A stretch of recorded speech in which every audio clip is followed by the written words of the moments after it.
नमस्कार दोस्तों, आपका स्वागत है अपने YouTube चैनल PFP में। Weekly question and answer session को शुरू करते हैं, लेकिन उससे पहले अगर आपने चैनल को सब्सक्राइब नहीं किया है तो प्लीज़ सब्सक्राइब कीजिए। और अगर कुछ बेहतर जानना चाहते हैं, ज़्यादा जानकारी प्राप्त करना चाहते हैं तो एज अ मेंबर हमें ज्वाइन करने के बारे में सोच सकते हैं।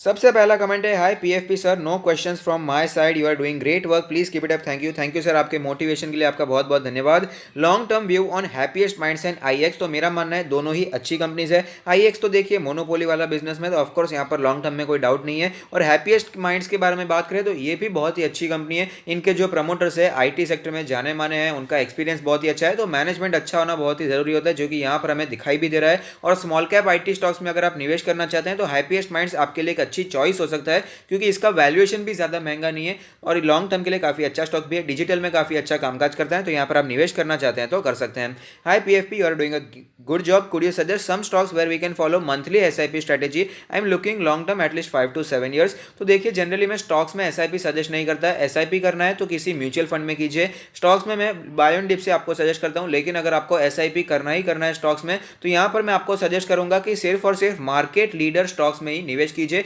प्रेफरेबली यहाँ पर आपको लार्ज कैप स्टॉक्स में ही निवेश करना चाहिए। स्मॉल कैप लीडर्स या फिर मिड कैप के मार्केट लीडर्स में भी आपको अवॉइड करेंगे तो ही बेहतर रहेगा। अगर आप एसआईपी कर रहे हैं स्टॉक्स में, उसका रीजन बताता हूं, उसके बाद मैं आपको स्टॉक्स बताऊंगा। एसआईपी आप करते हैं, सपोज आपके पास पहली तारीख पर हर महीने के पहली तारीख पर आपके पास पैसे आ जाते हैं और स्टॉक्स को आप खरीद लेते हैं, तो वहां पर गारंटी थोड़ी है कि हर पहली तारीख पर आपको वो गिरावट पे ही अवेलेबल होगा। कई बार वो अपने ऑल टाइम हाई पर चल रहा होगा, ऐसी सिचुएशन भी बन सकती है। तो वहां पर आप ऊपर पे भी खरीद सकते हैं, नीचे भी खरीद सकते हैं, बीच में भी खरीदते हैं, जिसके कारण आपका जो बाइंग प्राइस है वो एवरेज हो जाता है। तो इसीलिए अच्छे स्टॉक्स, ब्लू चिप स्टॉक जो रहते हैं, उन्हीं को इसमें खरीदना चाहिए। अब स्टॉक्स के नाम बताऊं तो sector by sector, IT sector में टीसीएस हो गया, बैंकिंग सेक्टर में एचडीएफसी बैंक हो गया, अगर बात करें एफएमसीजी के बारे में तो एचयूएल हो गया, अगर बात करें दूसरे स्टॉक के बारे में तो नेस्ले हो गया, केमिकल के बारे में बात करें तो पिडिलाइट हो गया, अगर बात करें यहाँ पर ऑटो सेक्टर के बारे में तो मारुति सुजुकी हो गया। ऐसे आप कई स्टॉक सिलेक्ट कर सकते हैं। और मिसलिनियस में बात करें तो रिलायंस इंडस्ट्री है, वो तो कई सेक्टर में मार्केट लीडर हमें दिखाई देती है, तो वहां पर आप निवेश कर सकते हैं।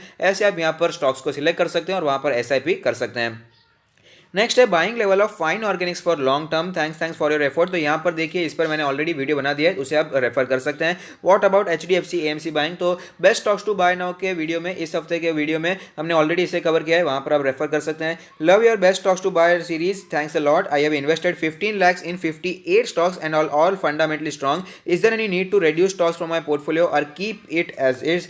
तो यहाँ पर देखिए, आपने कहा है कि फंडामेंटली स्ट्रांग है, तो मैं आपको भरोसा कर रहा हूँ, उसमें कोई भी डाउट नहीं है, आपने अच्छे स्टॉक्स को ही खरीदा होगा। लेकिन 15 लाख के कैपिटल के लिए 58 स्टॉक्स मेरे हिसाब से थोड़े से ज़्यादा हो चुके हैं। मेरा मानना है फोकस पोर्टफोलियो काफ़ी होना चाहिए। यहाँ पर सपोज मार्केट में 500,000 पॉइंट की भी गिरावट आती है, तो ऑफकोर्स मार्केट अगर गिर रहा है, सेंटीमेंट अगर गिरता हुआ नजर आता है, तो थोड़ी बहुत गिरावट तो हर एक स्टॉक में आई जाती है। तो आपके 58 के 58 स्टॉक्स हमें नीचे आते हुए नजर आ सकते हैं, तो आपके पास उस समय में खरीदने के लिए कैश नहीं होगा, आपके पास इतने पैसे नहीं होंगे कि हर एक स्टॉक को आप अच्छी तरह से एवरेज कर पाए। इसीलिए मेरा मानना है कि आप यहाँ पर थोड़ा सा रिड्यूस करने के बारे में सोच सकते हैं। और साथ ही साथ अगर आप अपना पोर्टफोलियो हमसे रिव्यू करवाना चाहते हैं तो उसका लिंक भी हमने डिस्क्रिप्शन बॉक्स में दे दिया है।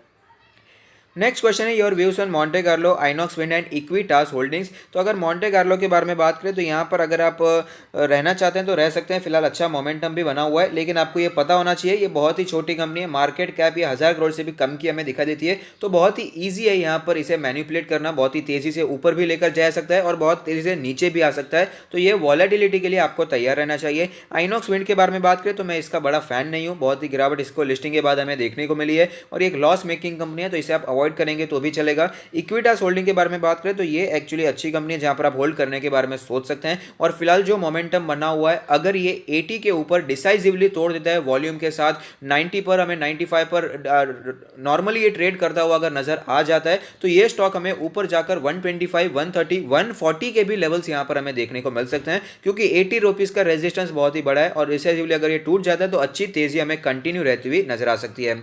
Sir, is it necessary to hedge portfolio when you have 10 lakh portfolio. तो देखिए, अगर आपका पोर्टफोलियो 1 लाख का हो, 10 लाख का हो, 10 करोड़ का हो, कुछ फर्क नहीं पड़ता। हेज करना है या नहीं करना, ये तो आपकी पर्सनल चॉइस रहती है। अलग अलग माध्यम से हेज करते हैं लोग, यहाँ पर गोल्ड में निवेश करके हेज करते हैं, इक्विटी के इन्वेस्टमेंट को कम करके गोल्ड में इन्वेस्टमेंट करते हैं, दूसरे एसेट्स होते हैं वहाँ पर इन्वेस्टमेंट कर लेते हैं, या फिर एफएनओ में यहाँ पर हेजिंग की जा सकती है। तो अगर आप करना चाहें तो कर सकते हैं, वरना अगर आप रख भी देते हैं, अगर आपके स्टॉक्स अच्छे हैं, फंडामेंटली स्ट्रांग है, तो वापस हमें वो बुल रन में कंटिन्यू होते हुए नजर आएंगे, तो उसमें कोई डाउट नहीं है। ये आपका पर्सनल डिसीजन है, करना चाहें तो कर सकते हैं या फिर अवॉइड कर सकते हैं, या फिर सबसे ईजी है कैश को हाथ में रखिए। जब भी अगर आपको लगता है कि अभी हेज करने की ज़रूरत आ गई है, मार्केट में गिरावट हो सकती है, तो ऐसे समय पर थोड़ा सा प्रॉफिट बुकिंग कर सकते हैं, कुछ नहीं तो, या फिर अपने हाथ में कहीं से भी आपकी कोई इनकम हो वहाँ से कैश रखिए, तैयार रखिए, मार्केट में जब गिरावट आए वापस आप खरीद सकते हैं। Your prospective on SBI card for short term 775 780 जो है 770 780 ये बहुत ही अच्छा सपोर्ट है। अगर ये सपोर्ट टूटता है तो तेजी से गिरावट आ सकती है और ये हमें स्टॉक नीचे आकर 700 के भी नीचे आता हुआ नजर आ सकता है, तो इसी को ध्यान में रखकर आपको यहाँ पर काम करना है। नेक्स्ट है your view on star cement please. तो देखिए सीमेंट सेक्टर के बारे में बात करें तो मेरा मानना है सीमेंट सेक्टर में सिर्फ मार्केट लीडर के साथ रहना चाहिए। स्टार सीमेंट का वैल्यूएशन अट्रैक्टिव है और लेकिन मेरे हिसाब से थोड़ी सी छोटी कंपनी है। सीमेंट सेक्टर में मैं सिर्फ और सिर्फ मार्केट लीडर के साथ रहना इसीलिए ज़्यादा प्रेफर करता हूँ क्योंकि ये सेक्टर बहुत ही वॉलेटाइल होता है, इसमें जल्दी गिरावट भी देखने को मिल जाती है और ऐसा भी नहीं है कि बहुत ही बड़ा मल्टी बैगर सेक्टर है ये, जैसे कि आईटी रह चुका है, बैंकिंग रह चुका है, ऐसा मल्टी बैगर सेक्टर भी नहीं है। यहाँ पर आप किसी भी स्टॉक को उठाकर देख लेंगे तो आपको पता चलेगा कि बहुत ही ज़्यादा बड़ी स्प्लिट की हिस्ट्री जैसे कि विप्रो में देखने को मिली है या फिर इन्फोसिस में देखने को मिली, वैसी बड़ी स्प्लिट की या बोनस की हिस्ट्री भी यहाँ पर दिखाई नहीं देती है। बहुत ही तगड़ा डिविडेंड यील्ड भी इसका नहीं रहता है। लेकिन इसमें फ़ायदा क्या है कि इंफ्रास्ट्रक्चर अगर ग्रो होना है, अगर यहाँ पर कंस्ट्रक्शन चलने ही वाला है जो कि डाउट नहीं है, तो इसमें ये सेक्टर हमें ओवरऑल यहाँ पर ग्रो होता हुआ नजर आता है। लेकिन इसमें प्रॉब्लम्स बहुत बार आ जाती है, कंपनी में भी आ जाती है, सेक्टर में भी आ जाती है, इसीलिए डीप करेक्शन बहुत बार हमें देखने को मिल जाता है। तो इसलिए मैं प्रेफरेबली सिर्फ अल्ट्राटेक सीमेंट में या फिर श्री सीमेंट में या फिर एट लास्ट जाना है तो तीसरा स्टॉक लेना है तो एसीसी जैसे स्टॉक्स में जाना पसंद करता हूं, वरना मैं अल्ट्राटेक सीमेंट को ही ज़्यादा प्रेफर करता हूं। नेक्स्ट है जनवरी view of ACC limited and cement sector. तो ये भी सीमेंट सेक्टर से रिलेटेड है। सीमेंट सेक्टर के बारे में मैं आपको यही बता रहा था और फिलहाल अभी देखिए ध्यान में रखिए कि ऑलरेडी सीमेंट सेक्टर बहुत ही ऊपर निकल चुका है। फिलहाल हमें प्राइस में हाइक देखने को मिले हैं जिसके कारण ऑफकोर्स पॉजिटिविटी आनी थी। हमने भी अल्ट्राटेक सीमेंट को 3300 पे लिया, वो 5000 के भी ऊपर गया, हम प्रॉफिट में हैं। लेकिन फिलहाल जो पॉजिटिव चीज़ें थी वो हमें आती हुई नजर आ चुकी है, तो फिलहाल थोड़ा सा कूल ऑफ होने दे, फिलहाल थोड़ा सा वेट करना चाहिए, ज़्यादा इसमें एग्रेसिव बाइंग हमें नहीं करनी चाहिए। नेक्स्ट है Reliance industry, buying level will be some correction. तो यहाँ पर ऑलरेडी वो 2350 से नीचे आकर 1850 तक आ गया था। फिलहाल वो 1900 के आसपास कंसोलिडेट कर रहा था जहाँ पर हमने बाइंग भी की है।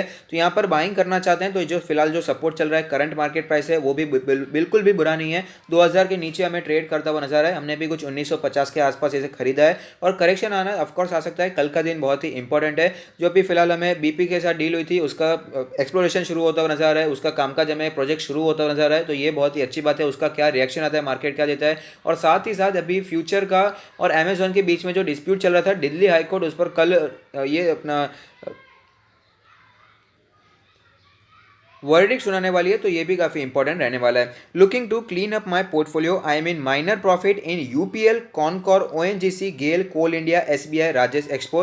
Please suggest if I can exit from this stocks at current levels. तो यूपीएल के बारे में बात करें तो ऑलरेडी बहुत ही गिरावट हो चुकी है और मैं आपको बता चुका हूँ कि इसके जो फंडामेंटल्स है उसका मैं बहुत बड़ा फैन नहीं हूँ। कंपनी का काम अच्छा है, उसमें हम डाउट नहीं कर रहे हैं कि कंपनी अपने सेक्टर में बहुत ज़्यादा कामकाज करती है, मार्केट लीडर पोजीशन में हमें दिखाई देती है। लेकिन कंपनी में डेट बहुत है, कर्जा बहुत है और कॉर्पोरेट गवर्नेंस के इशू इसमें बार बार आते रहते हैं जो कि ऑफकोर्स स्टॉक मार्केट में पॉजिटिवली बिल्कुल भी नहीं लिया जाता है, बहुत ही नेगेटिवली लिया जाता है, तो इसमें अवॉइड करना पसंद करता हूं।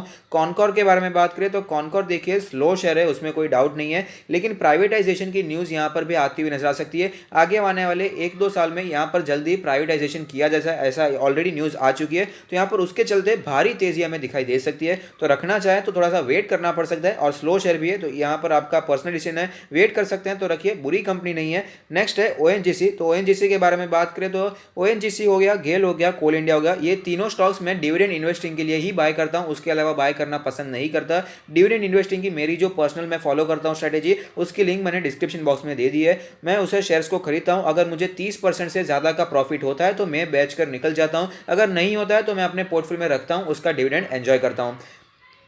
और अगर आपको एग्जिट करना है तो ओएनजीसी भी अच्छे प्रॉफिट पर ऑलरेडी ऊपर निकल चुका है, ब्रेकआउट हालांकि देखने को मिला है, तो कंटिन्यू करना चाहे तो कर सकते हैं। गेल में भी सेम सिचुएशन है, लेकिन कोल इंडिया अभी तक ब्रेकआउट नहीं दिखाया है, तो वहाँ पर रेजिस्टेंस के आसपास ही चल रहा है, तो अगर आप बेचना चाहे तो बेच सकते हैं, वरना डिविडेंड इन्वेस्टिंग के लिए फॉलो कर सकते हैं। एसबीआई के बारे में बात करें तो मेरा मानना ये एक ट्रेडिंग स्टॉक है, 150, 170, 180 के रेंज में एक्यूमुलेट करो, 250, 270, 300 के रेंज में इसे बेचने के बारे में सोचो। 350 जाता है लेकिन हर बार नहीं जाता, कई बार 300 से ही वो हमें वापस आता हुआ नजर आता है। तो मेरा मानना है अगर आपको 280 290 के प्राइसेस दिखाई देते हैं तो थोड़ा थोड़ा करके इसे आप एग्जिट करेंगे तो भी कोई प्रॉब्लम नहीं है, क्योंकि ये कोई ज़्यादा लॉन्ग टर्म वाला स्टॉक मुझे दिखाई नहीं देता है। इसमें कई बार फ्रॉड हो चुके हैं, हर्षद मेहता के टाइम से फ्रॉड होते हुए नजर आ रहे हैं और अभी भी फ्रॉड उसमें ही हमें ज़्यादा होते हुए नजर आते हैं। राजेश एक्सपोर्ट्स के बारे में बात करें तो ये बहुत ही टेक्निकली वीक दिखाई दे रहा है, लेकिन कंपनी इतनी ज़्यादा बुरी नहीं है। तो यहाँ पर मेरा मानना है अगर आप कंटिन्यू करना चाहे तो कर सकते हैं, लेकिन अगर वेट नहीं कर सकते हैं तो इसमें एग्जिट करना मुझे बेहतर दिखाई दे रहा है, क्योंकि यहाँ पर कोई बड़े निवेशक आते हुए नजर नहीं आ रहे हैं और कंटिन्यूसली स्टॉक हमें टेक्निकली बहुत ज़्यादा वीक होता हुआ नजर आ रहा है। मार्केट इतनी ऊपर निकल चुकी है